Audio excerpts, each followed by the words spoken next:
Recuerda la palabra dada a tu siervo, de la que hiciste mi esperanza. Este es mi consuelo en la aflicción, que tu promesa me da vida.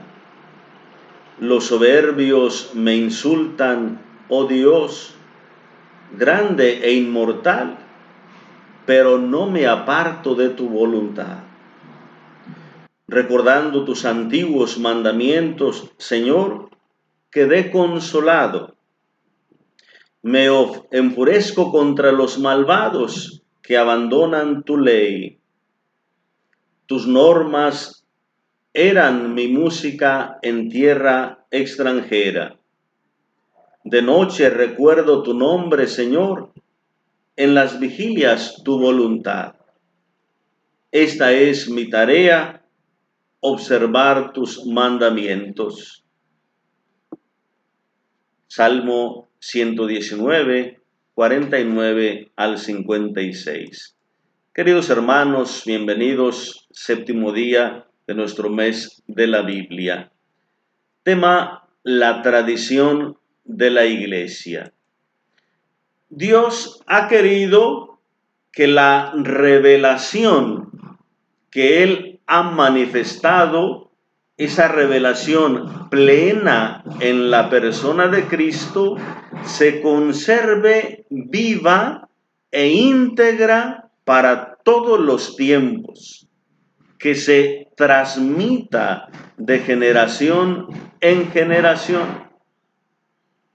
Cuando contemplamos o nos acercamos al tema de la tradición, hay que recordar primero que parte de un acontecimiento histórico. Es decir, la revelación parte de un acontecimiento histórico. Ahí se manifiesta el Señor. Ahora, ese acontecimiento histórico se interpreta a la luz de la fe, se transmite de forma oral, de forma viva. Con el tiempo se comienza a fijar por escrito, pero también en ese escrito ya hay una parte de interpretación de los acontecimientos a la luz de la fe. Por lo tanto, cuando se escribe la Biblia, no se trata solo de narrar un acontecimiento como sucedió, sino de narrar el significado de ese acontecimiento para la fe, para la relación con Dios. Se sigue transmitiendo por generación y generación. Y ya cuando algo hay por escrito, se transmite tanto de forma oral como por escrito. Y esos acontecimientos van adquiriendo ese sentido de memorial, esa presencia misteriosa de Cristo, esa presencia salvífica de la gracia que se hace efectiva, eficaz en cada momento que se celebran esos acontecimientos en la liturgia. Así surge también el Nuevo Testamento. Primero surge la predicación de Jesús, su vida, su persona, su misterio, su enseñanza mediante obras y palabras.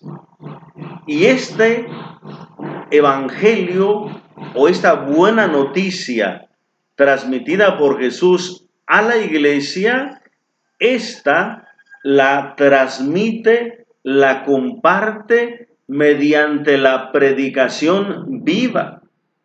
Algunos elementos por los que la iglesia transmite esa revelación, primero es el querigma, la predicación viva de la fe. Después, mediante la catequesis, para ir conociendo, profundizando este misterio de revelación.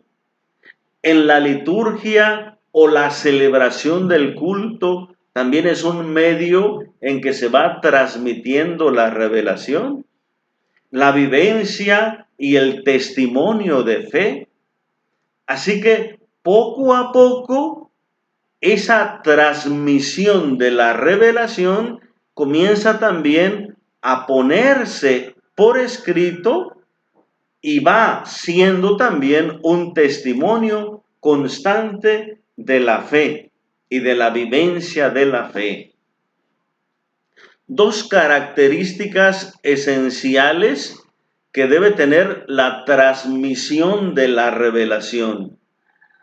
Primero, estabilidad, integridad, fidelidad. Es decir, son palabras que hacen referencia a lo mismo. ¿Qué significa eso de estabilidad, de fidelidad, de integridad? Que la fe, el depósito de la fe, el mensaje, la doctrina, la enseñanza revelada por Cristo, transmitida a la iglesia, debe conservarse íntegra. Hay que mirar al pasado, hay que mirar la identidad con esa enseñanza primera de Cristo para que haya esa continuidad. No se puede traicionar el mensaje. Que hay tiempos nuevos, que hay circunstancias nuevas, sí, pero el mensaje debe ser el mismo contenido, aplicándolo, iluminando realidades nuevas, sí, pero sin traicionar el mensaje, el anuncio salvífico.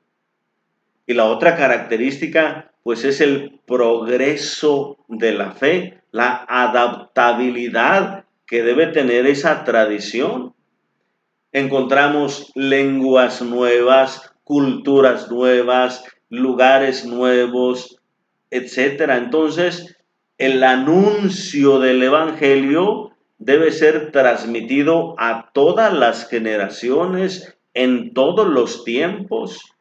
Hay que mirar al futuro y siempre ver ese dinamismo de la fe, que, como hemos dicho, no se trata de cambiar el Evangelio, que aquí tienen otra cultura y este Evangelio no se adapta a la cultura, vamos a cambiar el Evangelio para adaptarlo y lo puedan aceptar. No, hay que tratar de buscar los medios más adecuados para esa cultura, un lenguaje adecuado, una manera propia para que el mismo evangelio, el mismo contenido sea predicado y recibido por esta nueva cultura. Uno tiene que buscar ese dinamismo en los medios, en los instrumentos, en las maneras para dar a conocer el mensaje sin cambiarlo. Entonces, no se nos debe olvidar que esa tradición debe tener esas dos características importantes. ¿Qué es, por lo tanto, la tradición? La tradición es el mismo evangelio.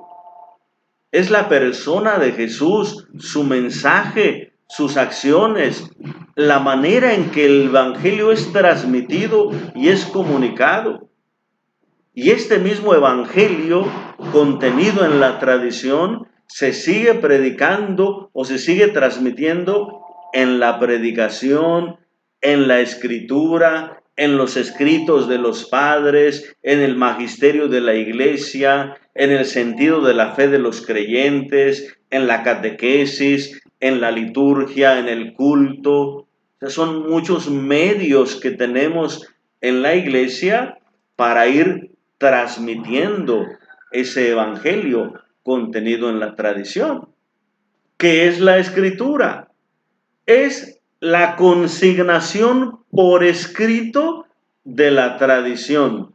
Es decir, es conservar esa memoria, esas intervenciones salvíficas, ese mensaje transmitido por los profetas, por Moisés, plenificado en Cristo, puesto por escrito.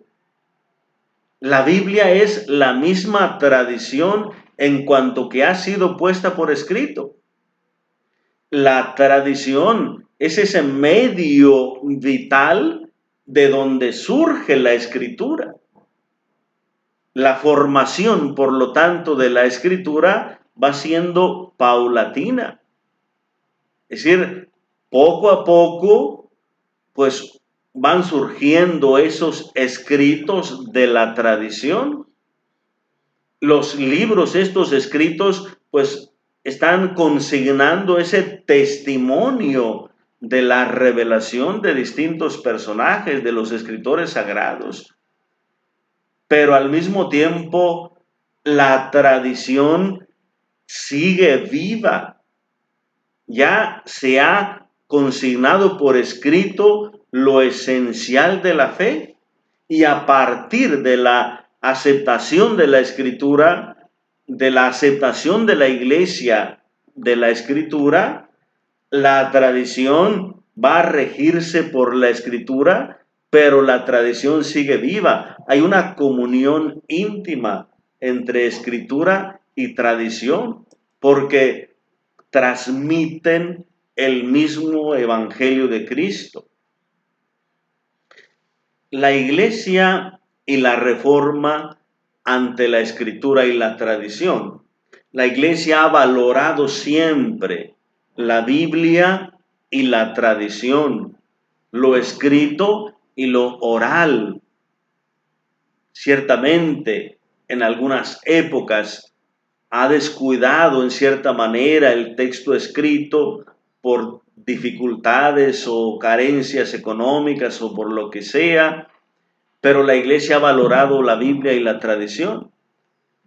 La reforma, la iglesia protestante le dio más importancia a la Biblia, considerándola como el único medio de transmisión del evangelio, rechazando el valor de la tradición.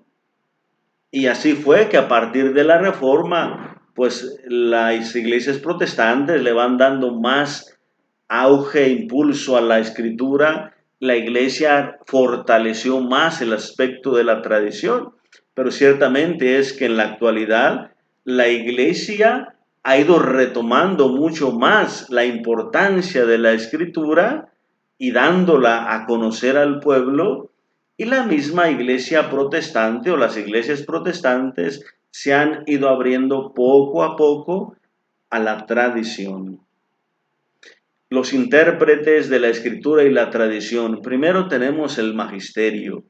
El magisterio de la iglesia, el papa y los obispos son los garantes de conservar y de transmitir íntegra la fe.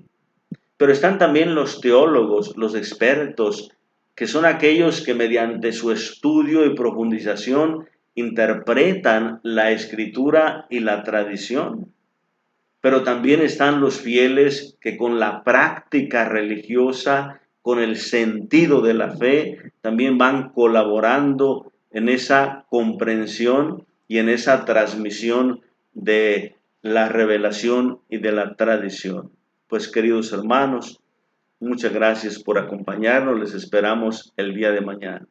Dios les bendiga en el nombre del Padre, y del Hijo, y del Espíritu Santo. Amén.